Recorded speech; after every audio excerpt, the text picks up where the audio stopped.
What's up, people? I'm doing an IGTV. I'm doing this, just to let you know, because I need to practice being in front of the camera, because I'm going to start recording my podcast in front of the camera, so I need to work on just talking continually and not fucking up completely, so that I don't have to spend loads of time like editing videos or anything. So I'm going to go one take on this, and I'm basically going to answer the questions I got asked yesterday on my story. I usually ask for questions, and none of you fucking do it. I need it. To ask me questions. I like it. So I'm doing an IGTV. I'm going to answer the questions that I've got given. So, how do I feel about audiobooks? I fucking love audiobooks because you can digest so much information when you're on the move, like when you haven't got a chance to actually read. So if you're like on a train, because you can read on a train. If you're walking somewhere, you can listen to stuff, like on a walk. Easy, and you can digest like an hour of a book, maybe like a chapter or two in a normal book. Yeah, it's a good way of doing it, especially if you haven't if you haven't got time to read, it's bollocks. You definitely got time, but if you really, really, really feel like you haven't got time and nothing's gonna change your mind on that, then audiobooks are decent for you. How far do I go into a crap book? I go all the fucking way because I'm a mug, and I got a podcast to do, I got food to put on no one's fucking plate. I'll read the whole thing just because it might get better at the end, and I'm an idiot like that. What can you recommend for someone who struggles getting into reading? Well, find a book that you like. It's not that hard, is it? Because if you're interested in it, you'll want to read about it. Yeah, there's that. What do I like to do outside of reading and podcasting? Fucking loads. I like walking. I like not running. I like not lifting weights. I like jiu-jitsu. I like skateboarding. I like wakeboarding and wake surfing, even though I'm pretty shit at all of the below, all of the above. Yeah, that's what I like doing.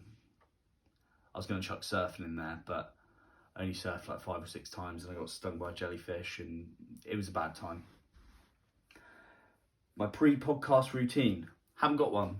I don't do routines. If I had a routine and I had to like twiddle a certain thing or it gets a bit superstitious if I had like a pre-podcast routine and I just want to whack it out there, whack it out there. Just one take, Drake. The thing is, I'm not editing that video and that wink has to stay in here. Fucking hell. I really need to learn how to edit videos. Anyway, yeah, no pre-podcast routine for me. What advice would I give my 20-year-old self? Pick up a book, you ignorant little twat. Stop being mean to people. Or not necessarily mean to people, just be kinder in general. And read a book, educate yourself. And you can just, if I was to talk to you can quit anything, and it literally does not matter. If you're in a job you don't like, fucking quit, mate. And if you're doing something you don't like, just don't do it. Find something else that you do enjoy, because money from jobs and stuff doesn't necessarily bring me personally happiness. So I was in a job that I hated for ages, just because of the money. It was shit. So if I was going to talk to my 20-year-old self, I'd just say quit a bit earlier. It'd be really good for your brain.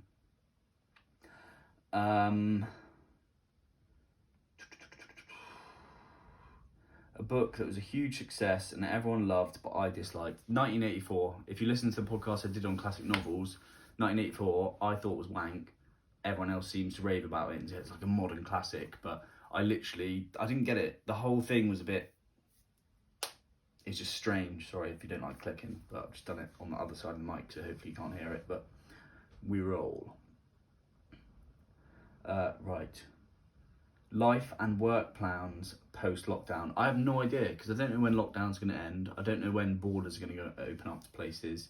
Ideally, I'll fly back to Oz in time to do my farm work, and I'll obviously just carry on the podcast from there, just do it in some shitty hostel room or something like that. But if it doesn't happen, I want to move to Bali or something like that. Just somewhere nice and chilled that can do stuff. I don't want to get a job in England, particularly. My hopes for the podcast for the future, I want it to blow the fuck up. just so that I get loads of people into reading. Because the nicest thing about this is getting a message from someone's like, oh, I haven't picked up a book for ages, and then your podcast was in my ears, and then I picked a book up, and that is fucking sound. That's the best feeling about it, is getting a message like that. Yeah, that's cool. What book would I give to, if I could give one book to everyone, what would it be? The Alchemist by Paulo Coelho. I spoke about it a couple podcasts ago, I think, on the one on novels, actually. I think it's one of the best books in terms of like novels that you can get. It's inspiring, and especially if you're like a little bit lost, and I was definitely a bit lost for ages, and I read that book, and you start noticing different things in the world, and you might go crazy and start looking for all these omens and these signs of like what you should be doing with your life. But I don't know why I'm moving my leg, getting nervous now. You couldn't even fucking see it anyway. I like The Alchemist because it gives you a sense of direction when you probably don't have one, and I think that's a really nice thing, and I think a lot of people need it. There's so many people around my age, like 25, like 20 to 30, no one has a fucking clue what they're doing. And like, if you do have a clue what you're doing, fair play. But I don't think a lot of people do, and I think a lot of people just lie about it just to like think that they've got their shit together more than they actually do, because they haven't. Right, other question. Top 5 books of all time. The Alchemist, Chimp Paradox by Professor Steve Peters, Happiness Trap by Russ Harris, Happy by Darren Brown, and David and Goliath, Malcolm Gladwell. If someone asked me my top 5 books in 6 months, that could completely change. Like, I'm very fickle when it comes to books. I'm a bit of a book whore. Like, I'll jump from one to one. I don't mind. It's nothing for me. Favorite book for mindset. Mindset by Carol Dweck. Dr. Carol Dweck. Good book. I'm not going to do it any justice if I talk about it, and thank God I read it before this podcast, because it bangs on about your mindset. And I think if you can manage your mindset, then you can just get over any situation. It's the only thing that you do actually control is your mindset. So whatever situation comes up to you in life, your mindset's the only thing that you can rely on, because you can't actually change what's happening or what's happened. You have a little bit of control over in the future, and you can guide it as much as you can, but the only thing you control is in here, apparently.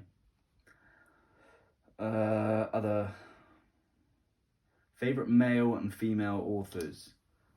Malcolm Gladwell and Ryan Holiday for male authors. I think they're really good, and Mark Manson as well. It's just like a general author.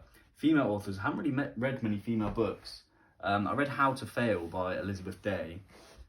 And actually, no, I have read some female authored books. How to Fail by Elizabeth Day. That's really good. It's quite girly, and I felt a bit femme, after I'd read it. But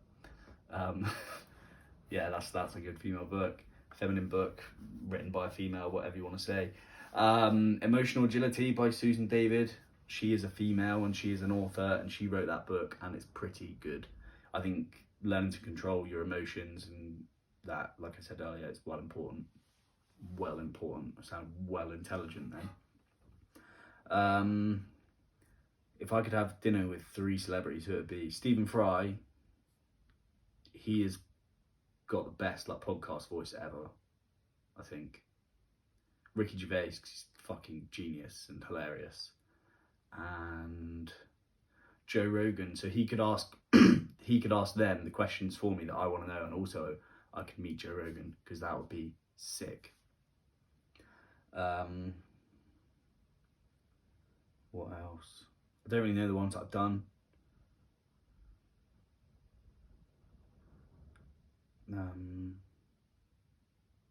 Kindle.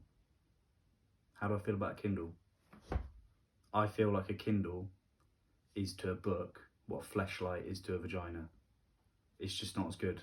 I mean, it's very similar and does the same job, but of course there's a lot more to it than just the initial job that you're doing. That doesn't make fucking sense for books. that's more on the fleshlight side of things. But a Kindle to a book, I just think it's another screen that you're looking at. I'll probably get one day, because I've got loads of fucking books, and I need to probably have less at some stage. You've got to save the planet somewhere, so I'll get a Kindle, but I'm going to avoid doing so for as long as I can. I think that's it. It's like 10 minutes of me talking to camera, and that's enough really for today, isn't it? Thanks for watching.